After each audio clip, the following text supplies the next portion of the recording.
Hey everyone, welcome back. If you're a business owner looking to streamline your payments in 2025, you're in the right place. Today, we're breaking down how to accept ACH payments from your customers. ACH, or Automated Clearinghouse, is a secure electronic network that allows money to be transferred directly from your customers' bank accounts to yours.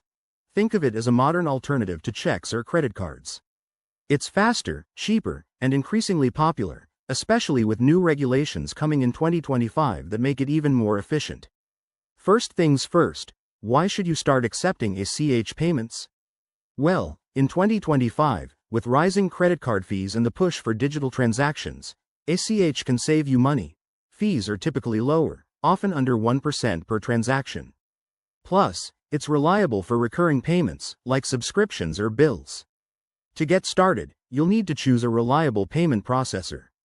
Options like Stripe, PayPal, or Square support ACH and make integration a breeze. Sign up for an account with one of these providers. Most have straightforward online applications that take just minutes. Once you're set up, integrate ACH into your website or payment system. This might involve adding a plugin if you're using e-commerce platforms like Shopify or WooCommerce. Don't forget to verify your customer's bank details for security. Most processors offer tools to reduce fraud risks.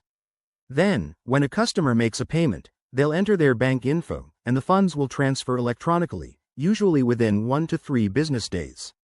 One key tip for 2025: stay updated on ACH network changes, like enhanced security protocols from NACHA, the governing body. Always ensure your business complies with regulations to avoid any hiccups. And remember, clear communication with your customers about ACH options can boost adoption. Explain how it's safe and convenient. By accepting ACH, you'll not only improve your cash flow but also offer your customers a hassle-free payment method. If you found this helpful, hit that like button and subscribe for more business tips. Thanks for watching, and I'll see you in the next video.